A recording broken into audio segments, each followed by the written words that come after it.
Good afternoon, everyone. Happy Saturday. I am attorney Thelma Anderson, a legal analyst. And guess what? We are breaking down the first ever Freaky Rico trial that is going on with none other than Diddy, Daddy Love, Baby Oil Love, P. Diddy Love. We are getting into it. And I am doing this by way, of course, our favorites, the Real Life Street Stars platform. And we are going to be giving you commentary every day. I believe we're going to set it at either 6 p.m. or 7 p.m. I do have a co-host. She couldn't be here today, but we are doing a soft launch of the public opinion court where the truth ain't reality, but opinions are. And we are giving you the legal analyst breakdown of everything you need to know day to day about the Freaky Rico trial of the century. So to get started, one of the reasons why I wanted to do this is because there are a lot of legal ramifications that a lot of people are not understanding how to digest and how to break it down. So I, being a former prosecutor and a former municipal court judge, now I do primarily business transactional from business formation, intellectual property, contracts to crisis management. So I've moved from the criminal side to the business transactional side, but I never left. So I created the public opinion court because everybody has an opinion, but everybody's opinion don't mean it's the reality. So I like to give it to you from the standpoint of fairness, and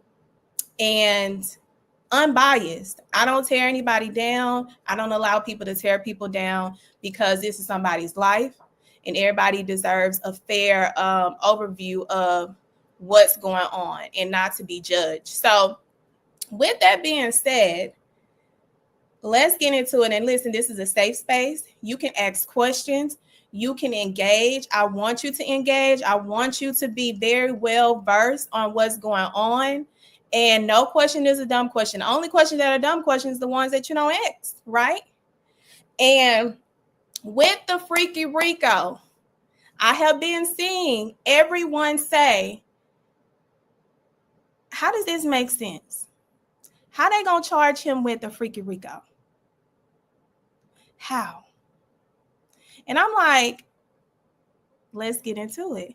So the government has essentially charged Diddy with 5 counts. And we're going to go over the 5 counts. And then we're going to get into some of the testimony. And then I'm going to show you some explosive videos. And I'm also going to give y'all the tea that I know from firsthand, because there was a trip that I took back in 2015 where one of his loose lips sink ship's right-hand men revealed something that I should not have been privy to, but for their loose lips. So I'm going to tell y'all the little tea that I know that I'm going to spill only to y'all first because y'all deserve it. Y'all deserve it. So 5 counts.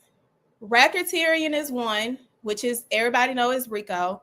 He has 2 counts, which it would be 2 and 3 for sex trafficking. He has 4 and 5 for transportation. So with Rico, you're like, what do they have to prove? What's that Freaky Rico? I just named it a Freaky Rico because it's pertaining to sex crimes. The federal government has never charged anyone with a Rico that is related to sex crimes. So I call it a Freaky Rico. And the reason I call it a Freaky Rico is because I want people to understand why and what it is instead of saying Rico. I'm just being like comedic and funny and petty also. So racketeering, what they have alleged that Combs have led Combs Enterprise, a network that facilitated sex trafficking, forced labor, and other crimes. So to take you back to the actual lawsuit that Cassie filed. This is why Diddy made the biggest mistake. This is why, because he should have settled that lawsuit. And in settling that lawsuit, we would not be here today. The federal government would never have investigated him, because they would have had an undisclosed settlement to where it was sealed. No one could ever get a hold of it, and they could never talk about it. However, when Diddy decided to hold his nuts and be as cocky as he always has been, when they hit that kill switch and it became public, guess what? The feds was chomping at the bits, was chomping like no other. They are waiting, because I'll tell you this, the federal government has been aware of certain things, but in order for them to actually do something, they needed victims. And in that settlement, she sued his corporations. So when you sue a corporation, that means that they have been doing something as your employer to facilitate the crimes that you're saying that they actually did to you. So because of that, and because of the waiting period, what a lot of people don't know, in the state of New York, there is a waiting period. When somebody files a lawsuit and you settle within 24 hours, that means that they are not required to have an NDA or not talk about it. If he would have waited to settle, let's say 30 days, then he would have been afforded her ability to not talk about it. But because he settled it so fast, joke was on him. So in the RICO, the government has to prove that he was using his enterprise to facilitate criminal activity like sex trafficking, prostitution, any criminal activity associated. So that's how he got the RICO. And that's how they are tying his corporations, because his dumbass decided that he was going to use his corporation to facilitate these crimes. And you're probably like, oh, well, what kind of crimes was he facilitating? Well, when he signed Cassie to the record deal, that 9-album record deal under his company, and then he forced oral sex on her that night, that was the start of it. That was the start. Instead of making her his girlfriend and leaving the business part out of it, he signed her to a record deal. And that was the start of his demise with her. So what kind of evidence do they need? They need proof of an organized structure. And that's easy. His organization being formed in the state of New York is easy to find. They need coordination between members. We know that based on the testimony that his assistants, his security, some of his right-hand men that I have come into contact with facilitated things like securing cleanups after, covering up abuse, the illegal prescriptions. Yeah, that was easy. Okay, we have some questions.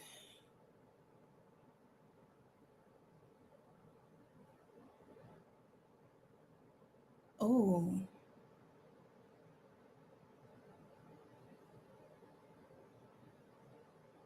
Oh. We're going to get into some of y'all questions, but I want to break this down for y'all, because a lot of people are don't, and it's okay, because this is a legal case that has never been tried. So it's going to be confusing. And that's the reason why I like to break it down. So the next thing we're going to go to is sex trafficking. He's charged with 2 counts of that. And you're probably like, well, what does that mean? That means when victims are coerced into participating in drug-fueled sex parties, known as, in this case, freak-offs, often under threat or manipulation, fear, force. That is how they got to the sex trafficking portion. And the type of evidence that they would need is testimonies from victims like Cassie, some of the sex workers. They have already had a sex worker testify. They have 13 more sex workers that were sitting in the gallery that has been sworn in to testify. They got to have documentation of coercion. You got text messages, you got emails. You're going to have other testimony.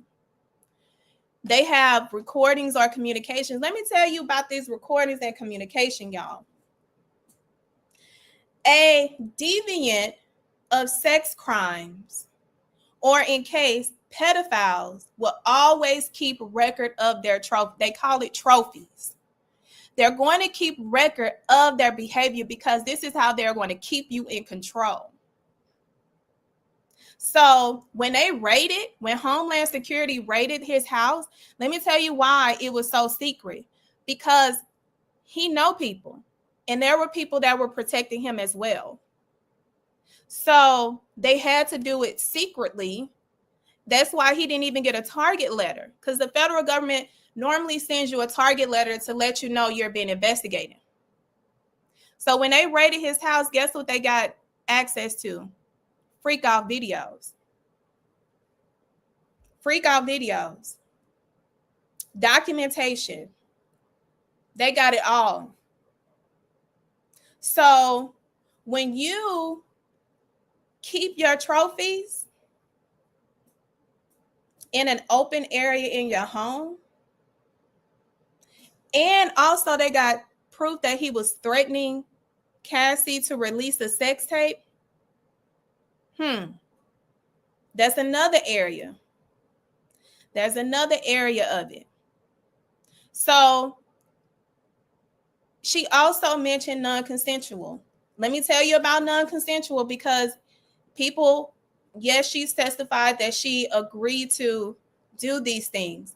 But under the law, a person cannot consent if they are intoxicated due to a controlled substance or alcohol. So if you've ever engaged with someone that has been intoxicated or under a controlled substance, they can't legally consent.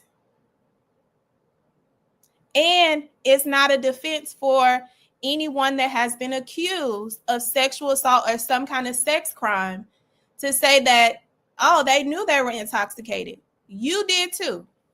And the law states they cannot consent. So if they cannot consent, you better get up and you better walk on by. You better get away. So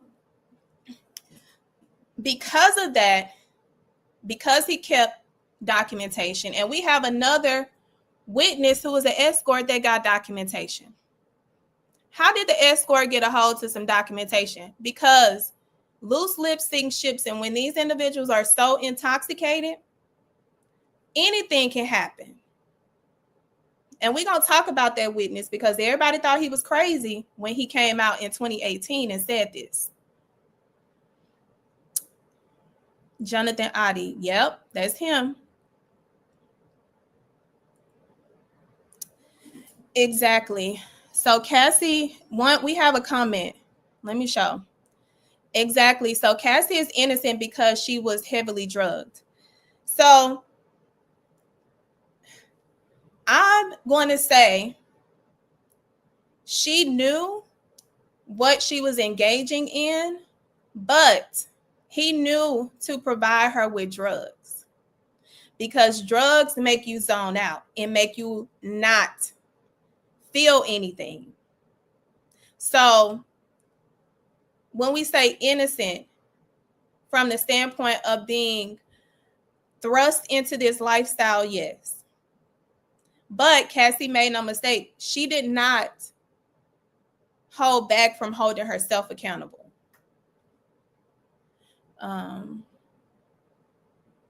Let me show this one. Cassie was never on trial. The feds established their foundation by Cassie testifying first. The deal, I don't know what that means. Will not survive. And the world is looking forward to him.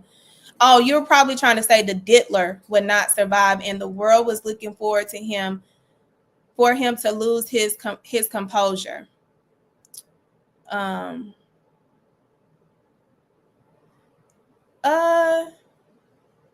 Yes and no.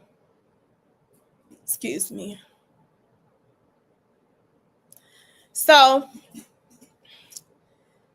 there's also transportation. Transportation, let me go to the transportation count. He has 2 counts of transportation where the allegations are, is he accused of transporting individuals across state lines to engage in prostitution?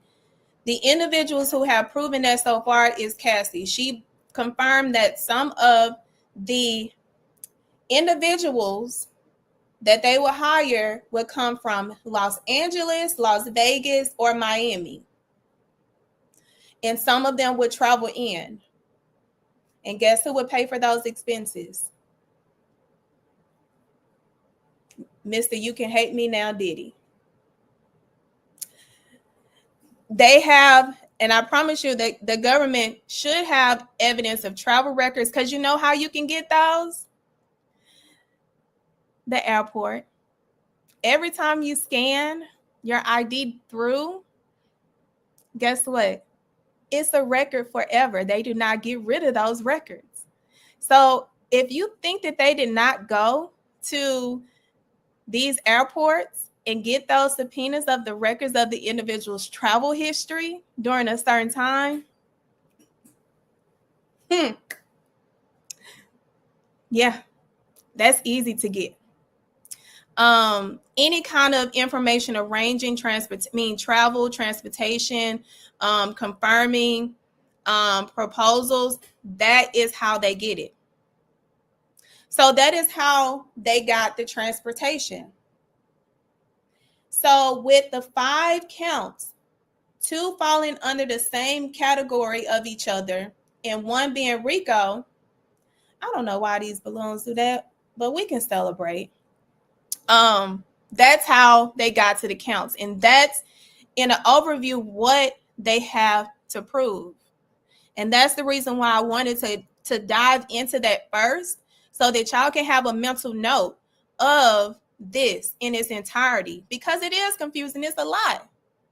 It is a lot.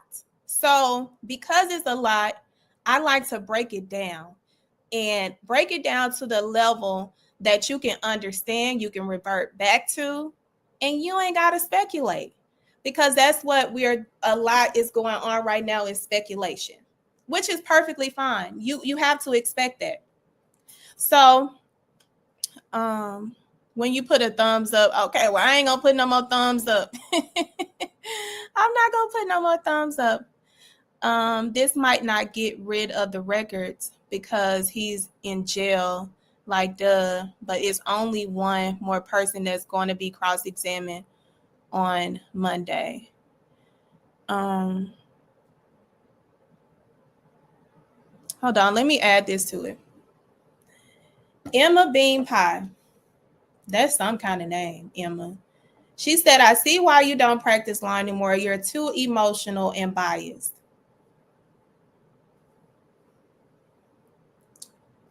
Emma, let me explain something to you. Clearly, maybe you just joined.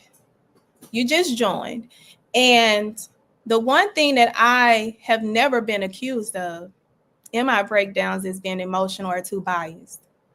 What I'm clearly doing right now, because I haven't even gotten into the evidence or the testimony for you to even have this opinion or disposition, I clearly went over the type of elements and the evidence that has to be proven, which it bears the burden of the government. So your opinion is not reality. That's why it's the public opinion court, where, your opinion is not the reality of the situation. But thank you for your commentary and your false information as to why I don't practice, when I clearly went over that I do business transactional, because, baby, I fulfilled my purpose. I tried over 50 criminal cases, as well as a former municipal court judge that, made sure defendant's rights were protected at all times. So kudos to you for your lack of understanding and your lack of articulation, because it's clearly showing. Now you have a good day. Now back to what I was doing as I, trying to assist in, breaking down so people can understand. Back to the dealer. Let's talk about the jury makeup, because the jury makeup is very important, because you want to make sure that the individuals on your jury can be fair and impartial to the type of case.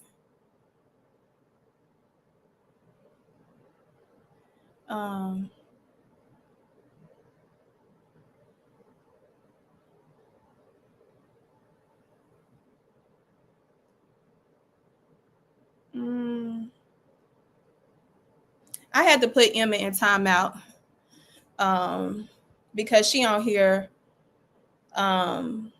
promoting another person's show that is not a lawyer and don't know the law. But your jury is very important. Let me tell you why. It's because they determine your fate. Not me, not the public opinion, not Emma, not anybody. They determine who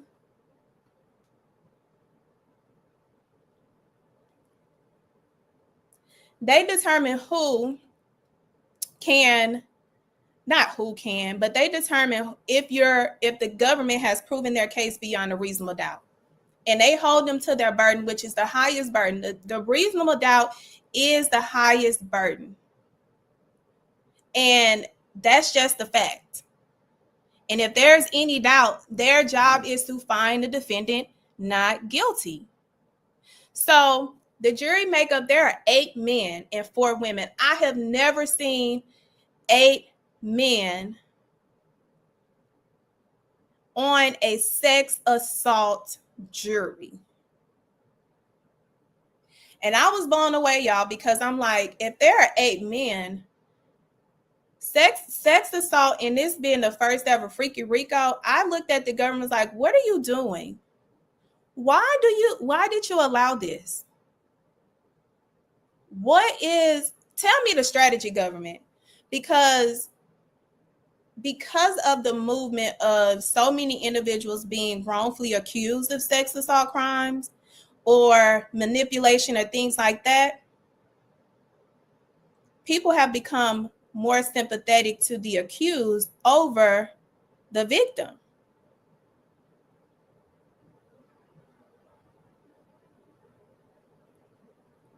So that is one of the icks about this. Now, I'll tell you this, where the defense wins with having so many male perspectives on a jury, they also lose in the sense of they allowed a neuroscientist, a physician assistant, a social worker to be on the jury. Let me tell you why that's problematic. In my time as a former prosecutor, with certain cases like this, the defense do not want a doctor on the case or a social worker, because guess what? They can sympathize and empathize with the victim, and they can put their experience in knowing if they're telling the truth, and they can move out of the side of the law. You don't want that. You don't want that. Let me see. Let me add this.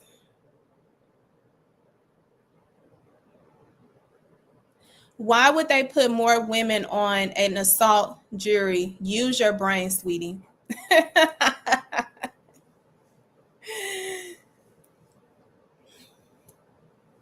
don't think you use your brain, because clearly I stated the defense won with putting more men on the jury based off of what is going on in the current climate of people being wrongfully accused of sex assault crimes. So where were you when I said that? Maybe your hearing aid battery needs to be recharged, because clearly you're not listening. You're listening to respond and not listening to hear, because I'm clearly saying the total opposite of what you said. So thank you. Not only that, love, they have the same prosecutor. Exactly. They have the same prosecutor that was on the Epstein and Maxwell case. So clearly they got experience, but they still have a burden to prove. This is not an easy case. And this is not going to be a case that you can have any mistakes on when you have a jury of that makeup. Now, they do have 4 women. And let me tell you, let me go back to why you don't want a doctor or a social worker, because they can understand the dynamic, the power and control wheel that abusers typically have when they are in their power role against a victim. That's not good. It's not good to ever have a social worker on your jury when you're talking about this kind of case, because one person can mess up your case, or one juror, because they get to go in the back and they get to influence other people's way of thinking.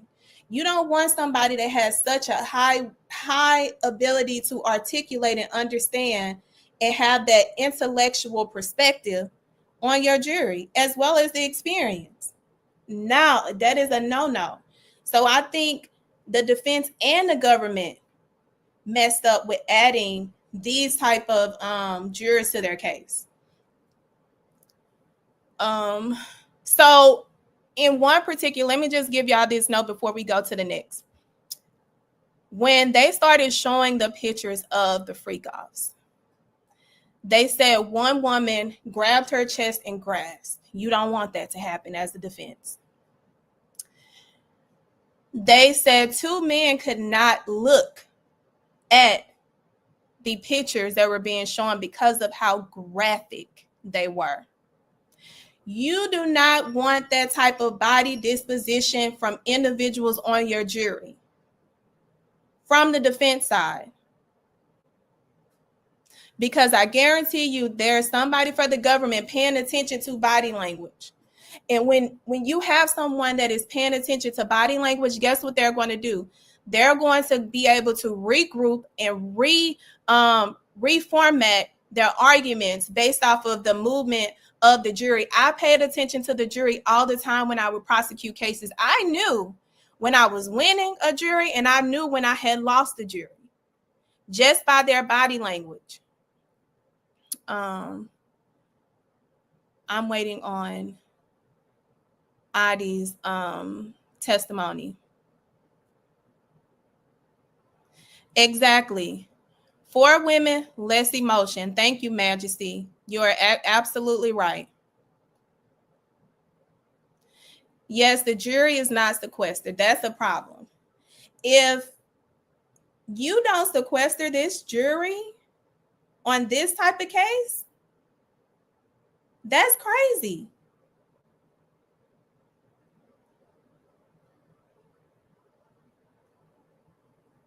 So someone, June said from the start, she thinks jury selection was strange and they kept throwing people out. Jury selection is very, you don't get a lot of time to select your jury.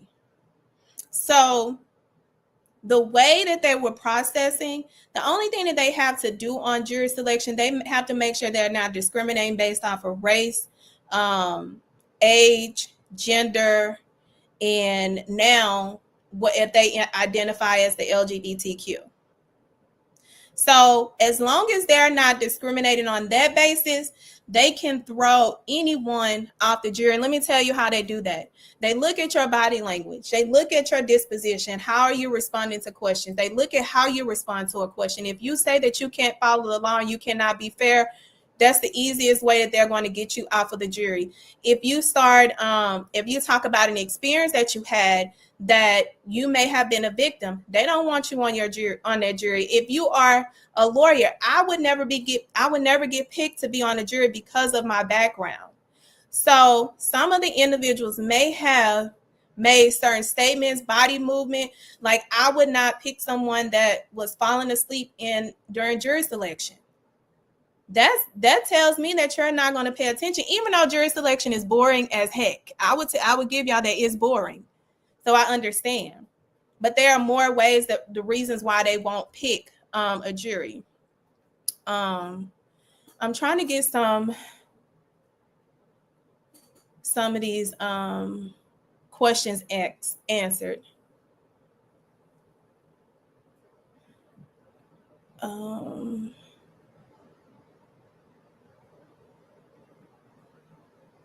Not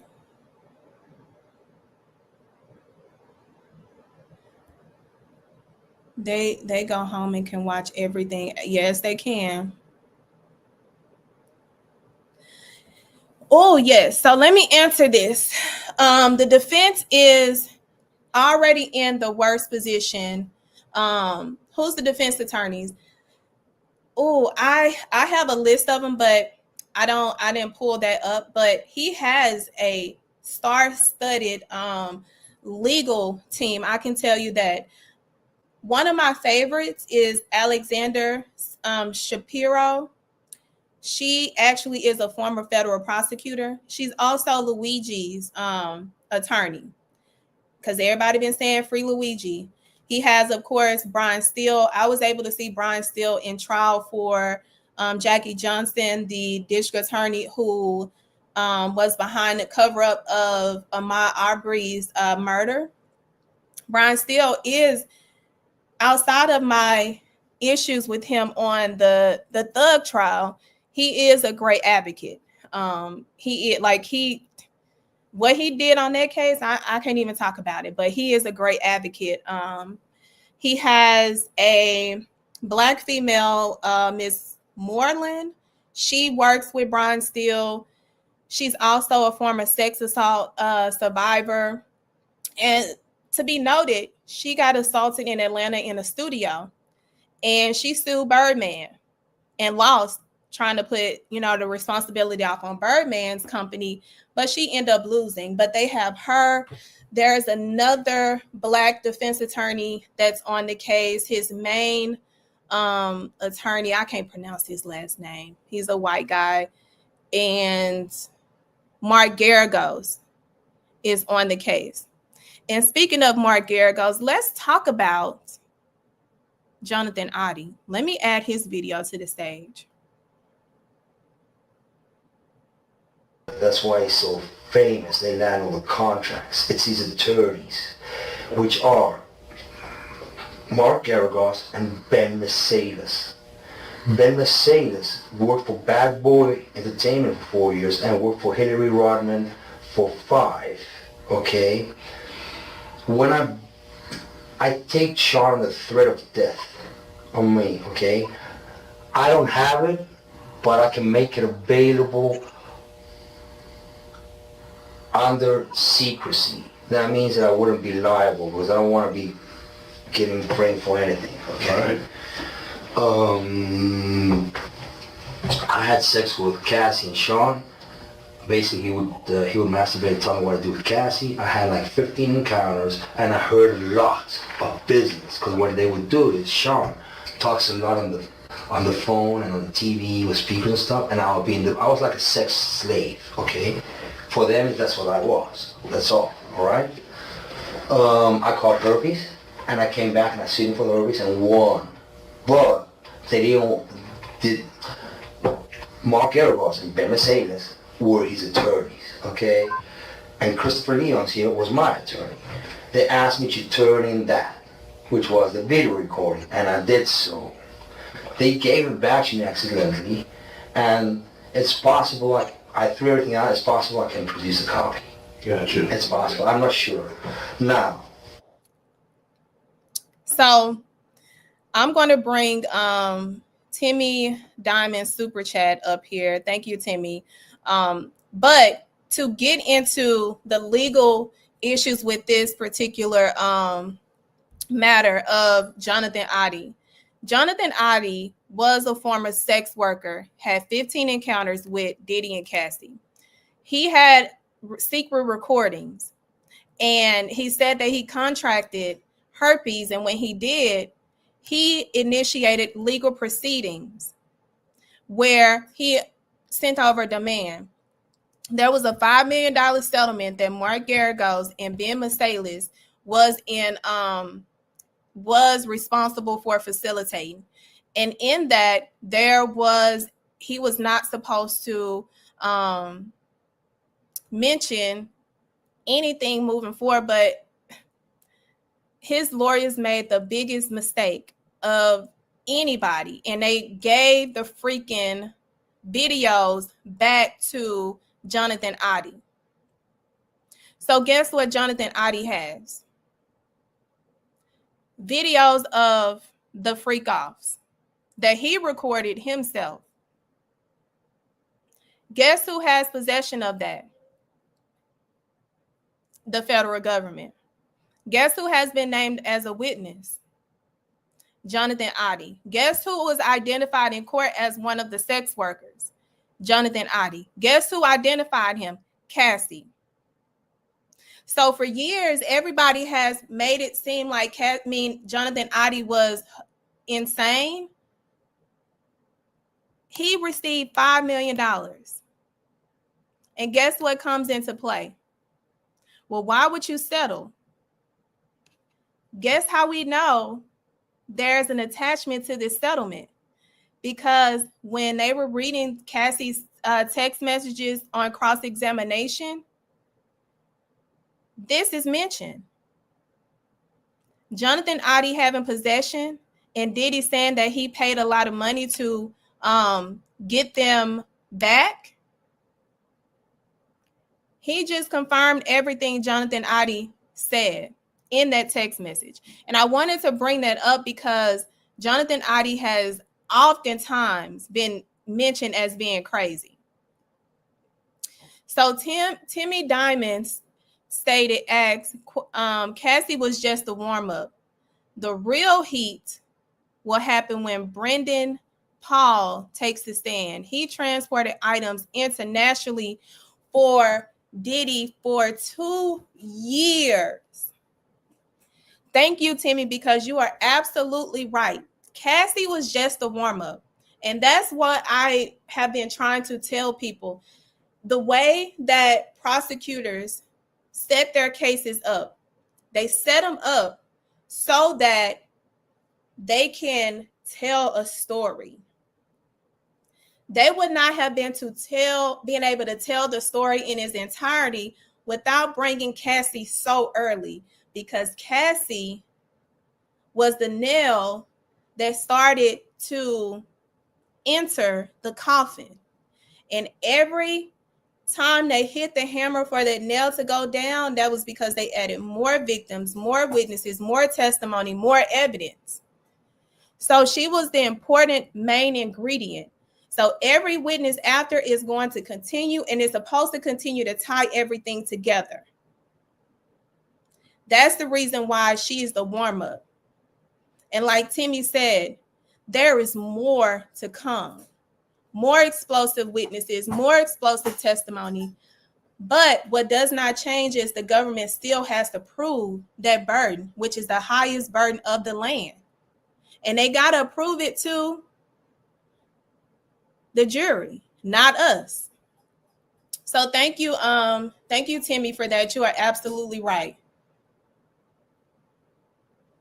Mark Garagos is, hold on. Let me remove this from the stage. Mark Garagos is not officially a member of Combs' legal team. I didn't say he was an official member. He is a legal consultant. So, he is an actual member, even as a consultant, because he is consulting on the case. Let me tell you why he is consulting, because he knows where the bodies are buried. He knows what his settlements, he knows what he facilitated in the background with Diddy. So guess what? He has to be a part of it, because he has to lead his legal team, so his legal team can check off those boxes, because he knows where the bodies are buried, and he knows that he made a fatal mistake with giving those videos back to Jonathan Adi.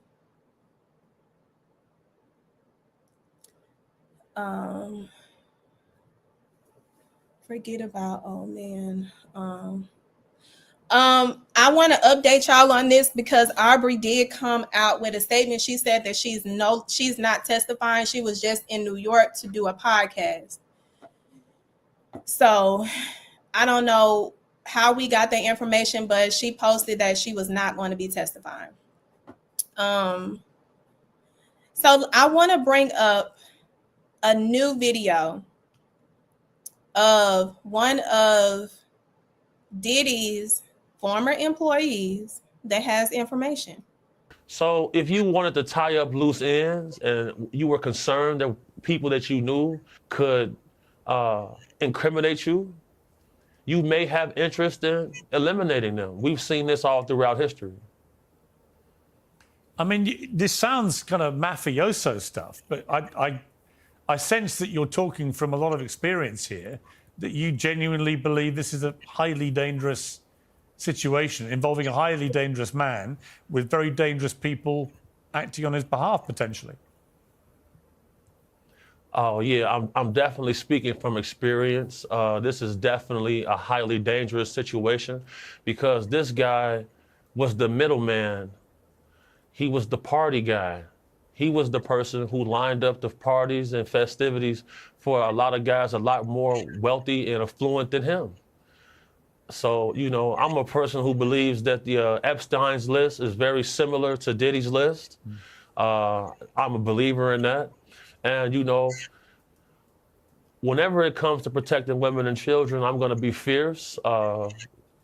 Big ups to my sponsor, Stallion Gear, for putting up funds to help us go out and help people. You know, I want to salute Michael Franzese because he's probably the only famous person who donated to our campaign for protecting women and children, going down to the orphanages and passing out toys and gifts. Because at the end of the day, us as men, we must learn to police ourselves in our own community, because if not, these type of activities will continue to run rampant. I know this situation is dangerous. I've had several attempts on my life throughout my career, and you know. Let's go.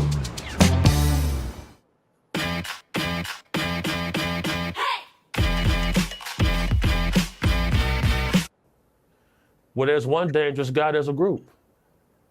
You referenced earlier, I have a history of heinous acts against people who behave like that. What did you mean by that? Well, there's a lawsuit that I'm listed in where allegedly I quipped Combs about his sexual deviant activity, and I protected the plaintiff and pointed a firearm at Mr. Combs. That's what the paperwork says. They don't have their facts right, but, you know, I have a reputation for, you know, maintaining a proper balance. What was he doing, Combs, at the time?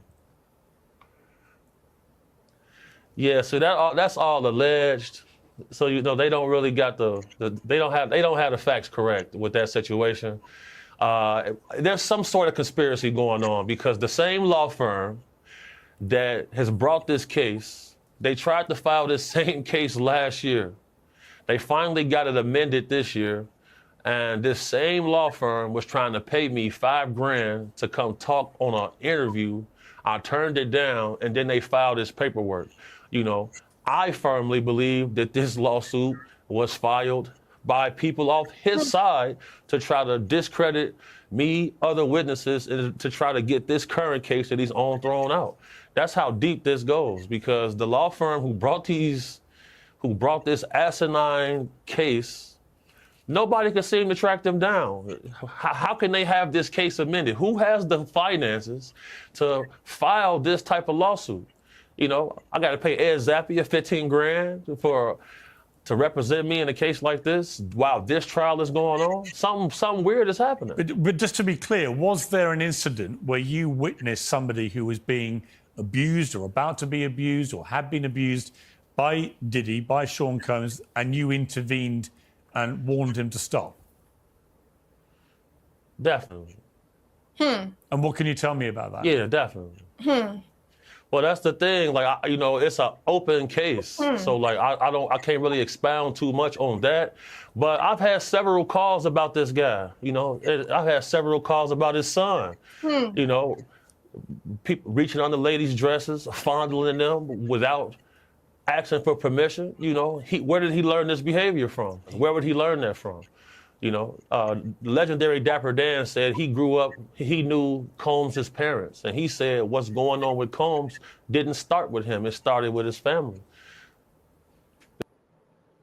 So the reason why I played that is because I have knowledge of, and I can confirm some things that he said about individuals interfering with individuals who have personal knowledge of what's going on.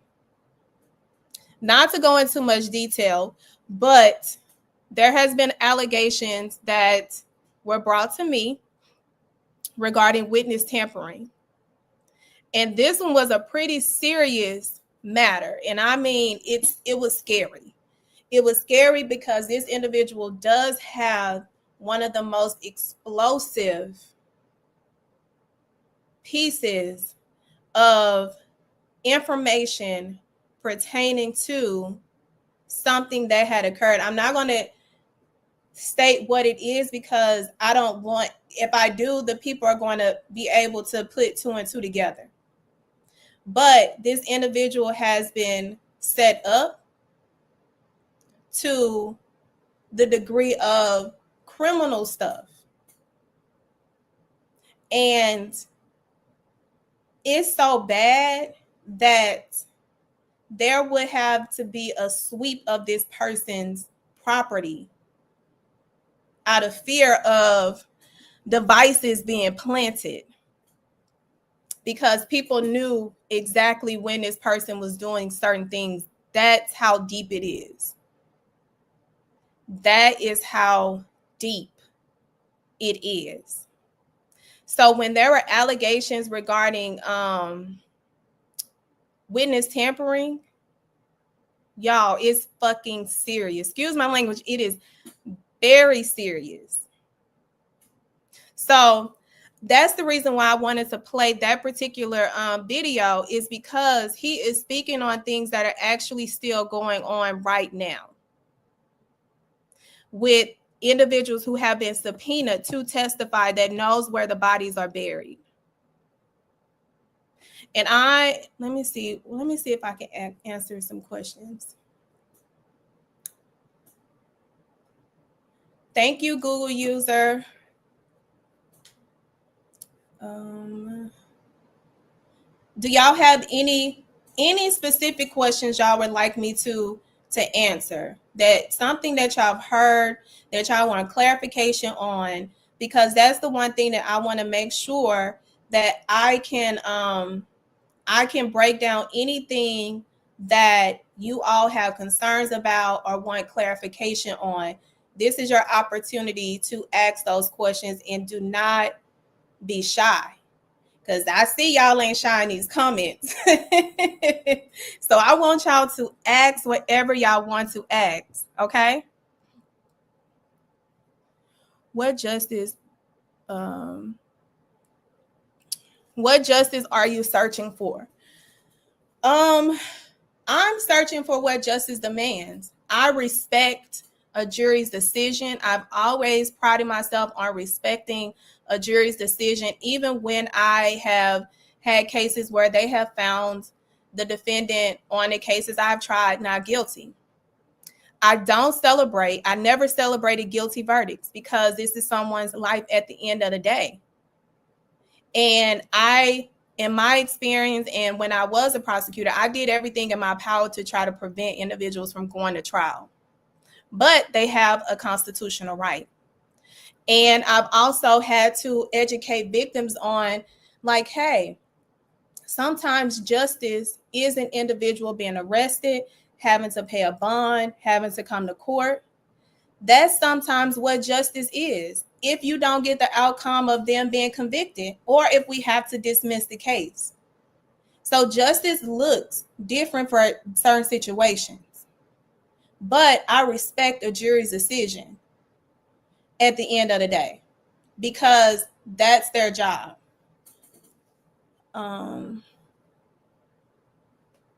Let's see.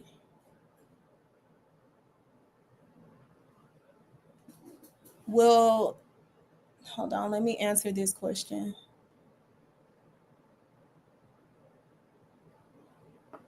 Will Jaguar release her videos on here to watch? I have no idea. I can't speak for that. Only Jaguar can. I don't have any personal knowledge. If I did and I was able to talk about it, I would definitely tell y'all, because, you know, there's truth in things that she's saying. Let's see. I heard they called Cassie early because she went into labor. There could be yes. That's also, you know, a possibility. You know, I've had individuals who was pregnant. I'm like, good Lord, we got to get you in and out. So yes. But she still is the star witness. I see another question. An attorney will offer a plea. If the defendant refuses, then the case proceeds to trial. Most defendants choose to accept the plea. That is, you know, facts that have been proven, that most defendants will choose to accept the plea. And then if they don't, they do go to trial, which is their constitutional right. Protect my guy, Big Homie. Yes, protect Big Homie, because Big Homie, I want to introduce another video of him. Happy. She told the jury she was scared of what he would do if she said no. Physical violence from Combs, she said, was always on the back of her mind. He wanted to control every aspect of her life, from how she looked to her work. And when he couldn't reach her immediately, he and his employees would call her incessantly or come and find her in person. So she's building a picture of a violent control freak. Is that a picture that you recognize of what you know about this? Right. So definitely, these are traits that I recognize. In the field that I work in, whenever we get a call for a retrieval and a family is concerned about a loved one, those same characteristics that this woman listed is the same things that streetwalkers will list about their boyfriend, which is actually their pimp and panderer. That's why I have an affinity for people who are survivors of this type of nonsense and oppression. And this sounds familiar. You know, along this path, I've been poisoned 3 times. My toxicology report showed cyanide, and, you know, cyanide metabolizes. Did y'all hear that? Did y'all hear that? Into pneumonia in your body. So I've had pneumonia on 3 occasions. You know, and these problems didn't start for me until I started to speak out about people like this. You know, it's been a hard time to line up this interview, because the last time I was scheduled to be in this interview, randomly, our car gets hit from the side by a blacked out vehicle, no license plate. That's happened 3 times this month so far. Really? Somebody didn't want me to do this interview. Yeah, somebody didn't want me to do this interview. You know, I'm somebody where I've had FBI come to my house before and tell me they found a threat against my life. So, you know, I'm well versed in this world. But you know, I got round-the-clock security. One of them was sitting right here with me right now. This is a dangerous game people are playing, and it's a good feeling for me to see the justice system prevail. And some people deserve retribution. You clearly feel that Sean Combs, over the years, has made people disappear. Right. Well, Pierce, let me ask you a question. From your journalistic perspective, have you ever noticed how in this industry, people untimely meet their demise as soon as somebody else seems like they're having a problem? Have you ever seen that before? Well, there was, of course, the case of one of his other ex-girlfriends, Kim Porter, who died of pneumonia at a very young age. You just referenced your own situation with pneumonia that you believe was deliberate poisoning. Do you believe that may be what happened to her? Why are so many people coming down with pneumonia? Why is that happening to everybody? What is that about? Where have you ever seen this many cases of pneumonia associated with one situation? So, you know. There were rumors. I'm not saying. Well, I was going to mention on this that there have been rumors circulating online that Diddy may have poisoned Jamie Foxx, which caused his 2023 hospitalization. In his Netflix show, he compared Combs to the devil in revealing his near-death experience after a brain bleed and stroke. He said, I say this all the time. I saw the tunnel. I didn't see the light. It was hot in that tunnel. I thought, shit, have I gone to the wrong place? I looked at the end of the tunnel, and I thought I saw the devil saying, come on. Or was that Puffy? I'm effing around, but if that was Puffy, had a flaming bottle of Johnson. And no, I'm just kidding. I think that you have taken that to be a not too oblique reference to the fact that he suggested he may too have been poisoned. Jamie Foxx said out of his mouth that his partner handed him an Advil, and after he took that Advil, he woke up 22 days later. That's what he said out of his mouth. I feel like us as a species, I feel like human skepticism has become a virus, because if we don't trust the words of our peers, where are we as a species? You know, eyewitness testimony and circumstantial evidence is enough to get a person a life sentence in any court.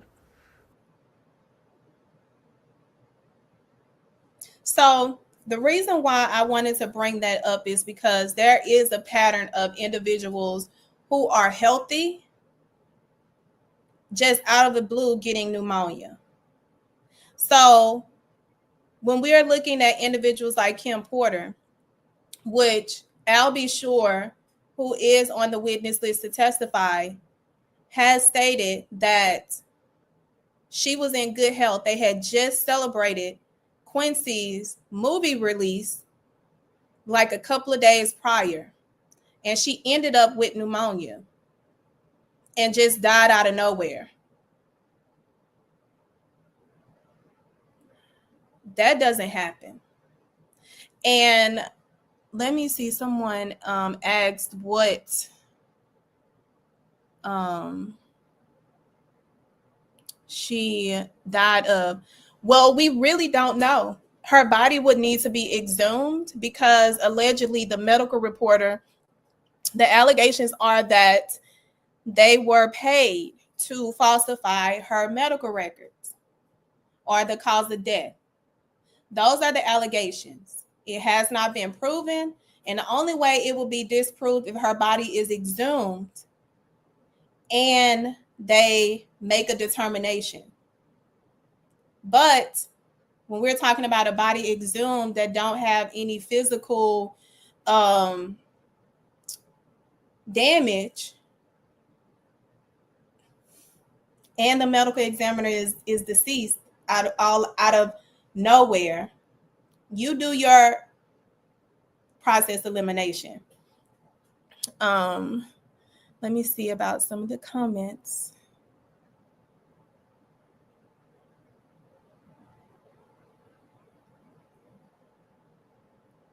Yep, the first the ME, the allegations that the ME was paid.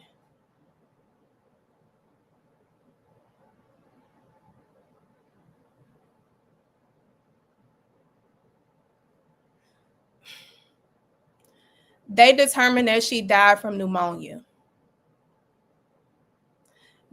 She was not, what kind of labor? She was not pregnant.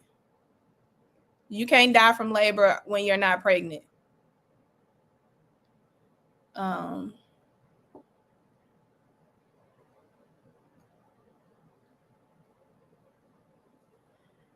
Let's see.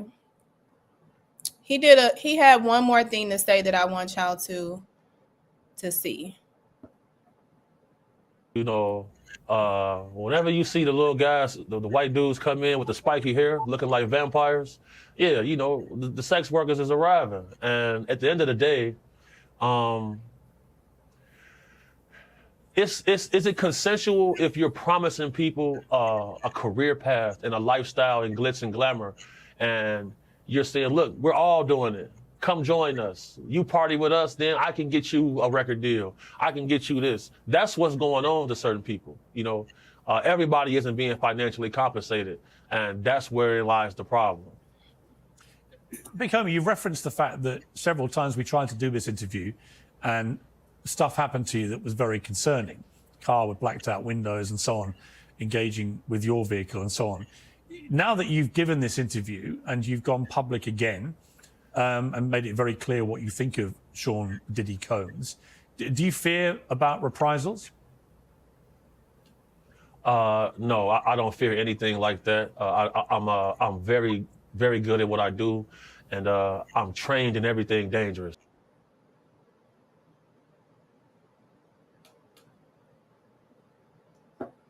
Where's the image? So I want to show y'all something. Let's see if it's going to.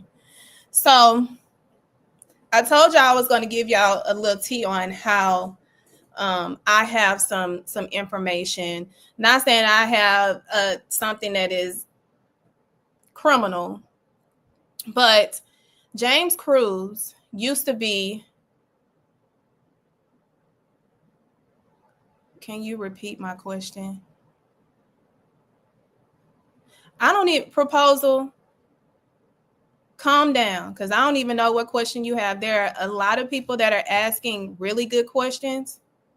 So I don't even remember what you said. So calm down and be respectful, just like everybody else in the chat is being respectful. And if you're on this live, please like, subscribe, or make sure you are following, because we're going to be doing recaps moving forward of the day-to-day testimony. So any questions that y'all have the ability to, chime in and check in. Somebody had a question that, let me answer this before I go into this particular individual. As a lawyer, how do you feel about this trial? And also, how do you feel about how do you feel justice could be served? Whew, this trial is a lot. Do I like the fact that there's a Black man that had reached a level of or pinnacle of success being on trial? No.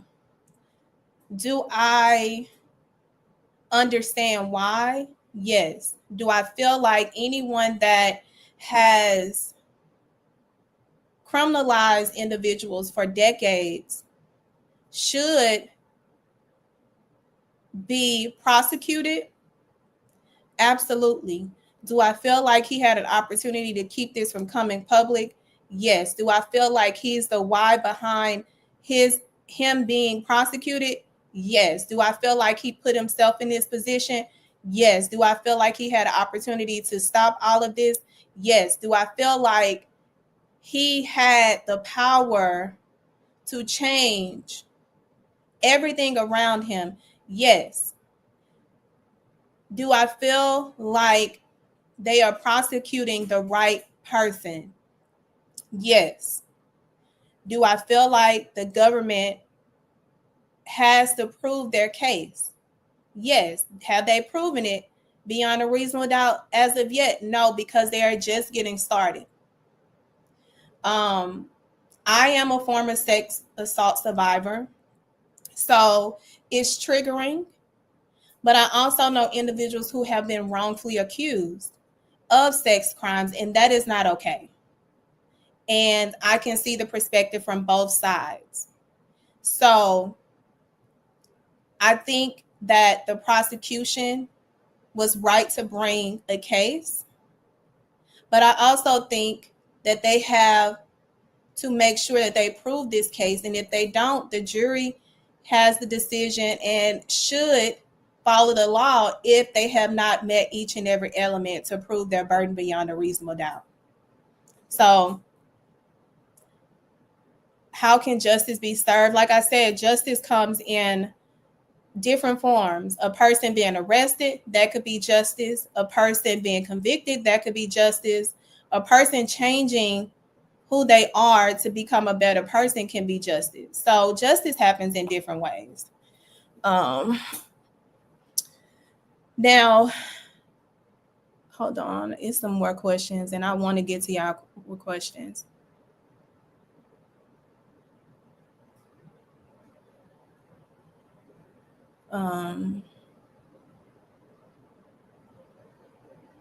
Do you know? Okay, let me ask this one. Do you know the details of the plea that was offered? Allegedly, he was offered 15 years. Allegedly. Now, I'm only saying allegedly because that information is not even supposed to be out. What kind of plea offers are offered are not supposed to be out. But we know loose lips sink ships, and loose lips has been sinking ships on this side. 15 years is better than potential that he's looking for in life, with life. So that's that.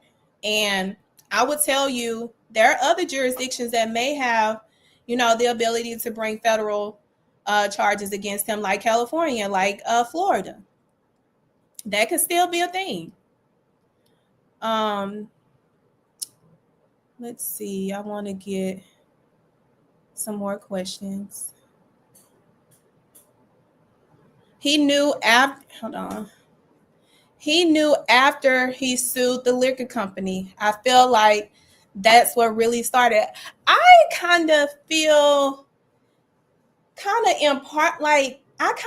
that way too a little bit, because if I'm being totally honest, on the strategic side, if I am Cassie's lawyers and I see that he is suing this big liquor company, I look at that as an opportunity to tarnish his ability to recover anything, because now what you have essentially done, what a lot of people don't know, there's a morality clause that is embedded in agreements. And there was a morality clause in the agreement that he signed with Diageo. So when you commit something like as heinous as what has been alleged, they have the ability to get out of the deal and not lose out on anything, and your lawsuit has to go away. So I can see that strategically Cassie's lawyers saw, oh, he is suing Diageo. He's going to be more willing to settle to keep this from coming out, so that won't ruin his ability to recover, because I do believe he had a legitimate claim against Diageo. But the fact that he chose not to, I don't think he looked at it from that lens. Like, you have $1 billion pretty much lawsuit. You better settle behind closed doors, because if this comes out, now you're in breach of the agreement, because you have committed what they call a moral. You have created something that violates the morality clause. And when you do that, they can automatically cut you from an agreement. So good question, because I think that is actually true. Ms. Anderson, would you represent Diddy in this case? Absolutely not. There's not enough money. It's not even about the money. As a former sex assault victim, I would not be the perfect person to represent someone like this. And it would be triggering for me, and it would affect my mental health to where I would not be effective in representing him. So that's why I wouldn't do it.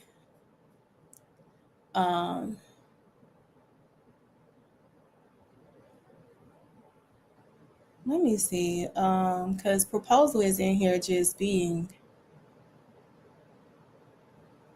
So back to this picture before we end, because I just wanted to come and do a soft launch for y'all so that y'all can know this is the place to be. Weekdays, as we are breaking down day-to-day trial, like everything that is happening in the trial, I want y'all to get y'all questions together. I want y'all to be engaged. I want y'all to know that this is a space where you can get reliable information pertaining to this trial, and also anything else that's breaking news, like Tory Lanez, Chris Brown. That's exactly what we're going to be doing for y'all, so that y'all can come here and get your information. So back to, let me remove this. Back to this picture. James Cruz has forever been Diddy's right-hand man. He knows where the bodies are buried. He knows when Diddy does something, he's supposed to be the fixer. So August 26th, I was in Vegas. I went to Vegas because Mayweather was having his only open spar day. This was 2015 when he was set to retire. And this is the first time he had ever let the media come in and watch him spar. And the only way you can get in is if you was invited by someone that was invited. So I was. We went to lunch. There was a lot of executives, James Cruz being one. James Cruz, loose lip sync ships, is having a heated conversation where he has to walk away. When he comes back, he is, casually talking about how Diddy had fucked up with Cassie and they got to figure out how to make it right. Well, Cassie's testimony talks about how after her birthday, she gets beat. And I'm going to tell you why this is significant is because if you go back and you search Cassie's birthday 2015, Diddy surprises her out of nowhere. And she did not want to see him. You see the reaction all of her face. And that is what I recall from James, because James was like, he fucked up. He did something and they got to fix it. September 15th, Mayweather fight weekend. This is after the fight. They have, I think they had an after party. She was talking to a producer while there. He takes her into the room and is beating her according to her testimony. And she said the only reason he stopped is because D-Rock and James Cruz, this particular guy, walks in and he stopped beating her. So when she testified, I was like, I remember this guy. I remember he was talking about Diddy doing something and Cassie was upset. I didn't know a few weeks later she was going to be beaten. And this was Mayweather's fight weekend in Vegas. And then they went to Jamaica right after. And that's where they also talk about the bruises she had over her body. So Roger Buns, let me talk about Roger Buns because y'all, I ain't gonna hold you. I went into Roger Buns' comments. Let me see what I said to Roger Buns because Roger ended up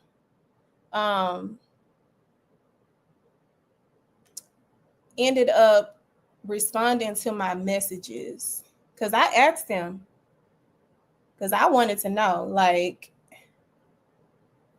and he got a little snappy with me, which was okay. I respect it. So Roger Buns, I said, so you didn't assist Diddy? I said, you didn't assist Diddy in his dirty work? He says to me, you don't know me, so I'm going to let that go. But no, I didn't. And if you read the lawsuit, she says I'm the only one who helped her. Have a good day. I said, I read her testimony and she said she was trying to escape, got away, and you brought her back to the hotel where she was afraid to leave. I don't know you, correct. I asked what the world wants to know when your name was mentioned as a contributor. He said, we could go back and forth all day. Nothing never happened in front of me. And when it did, I stopped it, period. And I sit back, understood. So Roger Buns is denying it, but Cassie's testimony was very clear that the first time she had gotten beaten and she was able to run away, Roger Buns brought her back to the hotel, disguised her, put her in the room, and she was afraid to leave. So I don't know if this was after the fact he would stop him, but the allegations is that Roger Buns is not cool with Diddy because allegedly he didn't pay for his son's school. So who knows if he's going to testify or not. I'm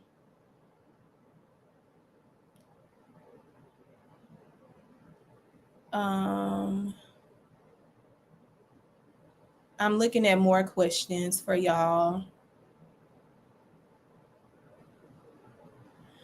Cassie's testimony was that of love letters, not abuse. Are you serious? Janelle, baby girl, in my Drake voice. Where you been? Because where we've been, there has been drugs introduced. There has been a video of her getting her ass beat from escaping a freak off. There has been evidence of a sex worker talking about he witnessed her get beat. There has been pictures of bruises. There's been her testimony of occasions where she got beat, the dates, the emails that can confirm it, the threats of a sex tape being leaked, that threats that were reduced to writing, assistants that facilitated, a $10 million settlement from the hotel where she got beat. So Janelle, baby girl, I don't know what you've been doing, but there has been a lot of evidence that has been presented. This was not a love letter.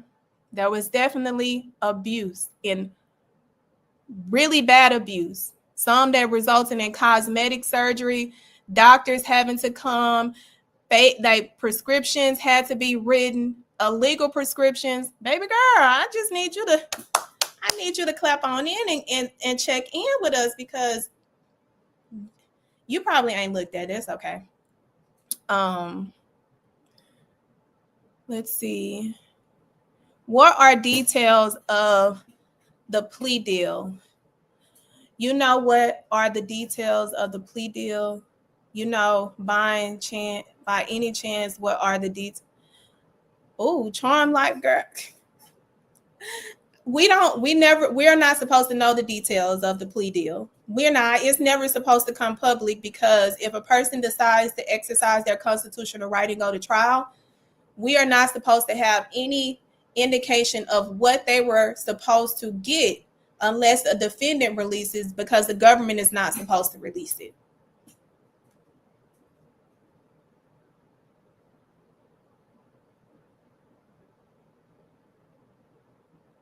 Thank you, Majesty. That is my goal, is to bring you all, fair and impartial content regarding this case, and to educate you all on the law. I have no dog in this fight. I respect what the jury is going to determine. If it's not guilty, I respect it. That's the same way that I was in Tory Lane's trial. I did believe Tory was innocent. But when the jury came back with guilty, I was like, you know what? They did their job. They looked at the evidence and testimony, and they made the ultimate decision. So thank you for this comment, and make sure that y'all are liking and subscribing. Also, you can follow me at Lawyer Bay ESQ. That's where I post my commentary on my personal YouTube, my personal Instagram. My YouTube channel is the Public Opinion Court, where you can like, subscribe, and follow, because I'm going to be collaborating with real life street stars, which is, I'm super excited about, to bring y'all this content. And you can follow me on TikTok at the Public Opinion Court. I post on there. And I'm also starting to roam on Fanbase. That is going to be like an after dark, where you can come and engage. That page is Lawyer Bay ESQ, but the room is going to be the Public Opinion Court. But mostly y'all are going to be able to catch me doing commentary daily on here, where we're going to just break down the case. Like, what happened today? What did the defense do that surprised you? What did the government do? What did the witness do? If the judge had did something, we're going to give it to you raw and unfiltered, because that's what y'all deserve. Y'all deserve to know it.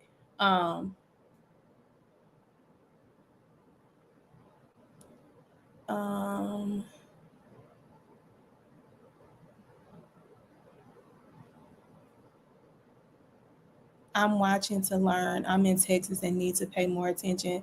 Janelle, I appreciate that. And whatever I can do, your question was not a bad question. And just tune in. Let's see. I'm trying to see more questions.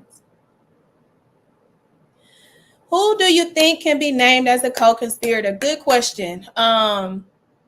The individuals that Cassie named, but I don't think they're going to go after anyone. I think they got their head honcho, and I think they wanted Diddy to give up people that were bigger than him, like political, that got more money than him, but Diddy did not. So I don't think that they're going to go after anyone else unless those individuals defied their ability to put this case together and was like, I ain't gonna do that. I was gonna do a big FU side. That's I ain't trying to get in trouble. So I don't think they're going to go after anyone else, because I think those individuals are talking a lot with them. Yes, Raw daily at 7 p.m. Central Standard Time. Central Standard Time. We're going to be giving it to you raw and unfiltered daily. Let's see. Do y'all help people? Do y'all help the people can't speak for themselves? Oh, so do we help people who are basically in a bind? I facilitate recommendations, like I refer people, but like I said, my business is primarily business formation, intellectual property, crisis management. So that'll be the crisis management side, where I facilitate, figure out what's going on with the individual, and try to refer them to the right people that can assist them.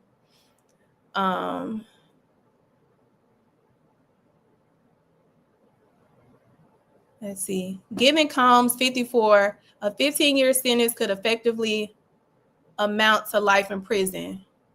Not necessarily, because he can, if he does 85%, I think that's the amount that he has to do. Plus, he's already been in there going on a year. He can get out. Let me do the math for y'all. What is 85?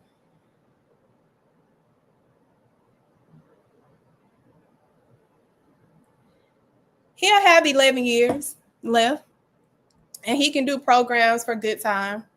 So I'd rather do 15 in life. I'd rather do 15 in life. Oh, thank you, Nia. We're going to try to control it a little better.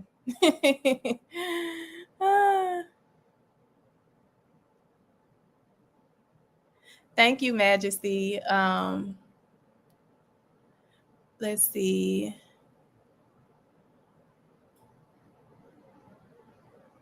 Even if Diddy found not guilty, he's finished. Yeah, I don't know.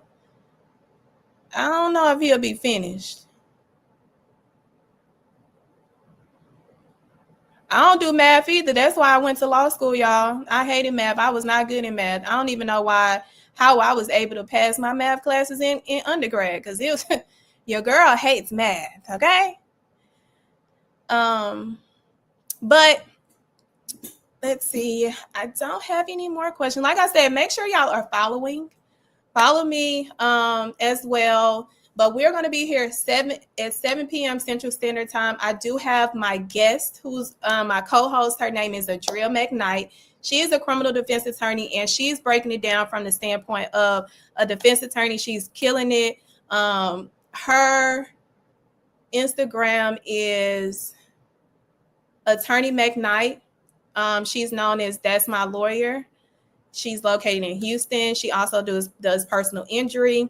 And my business page is the BYOB Firm, where I help entrepreneurs protect and form their business, build your own business. And when you got a crisis, baby, we put that out over here, okay? So we have come to the end. I thank y'all for popping my cherry on here. Y'all have been so gracious. Y'all have literally given me the energy to continue to break this down and be excited about it, because y'all kept it live in here. That's why I knew y'all was gonna be the perfect platform for this collaboration. And I know y'all like to get the tea, and y'all like it to be broken down so that y'all can spill it wherever you go.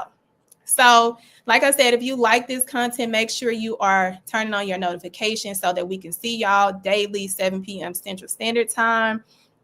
And yeah, with that, thank y'all for joining the Public Opinion Court collaboration with Real Life Street Stars, where the truth ain't reality, but opinions are. And y'all have a great rest of your day.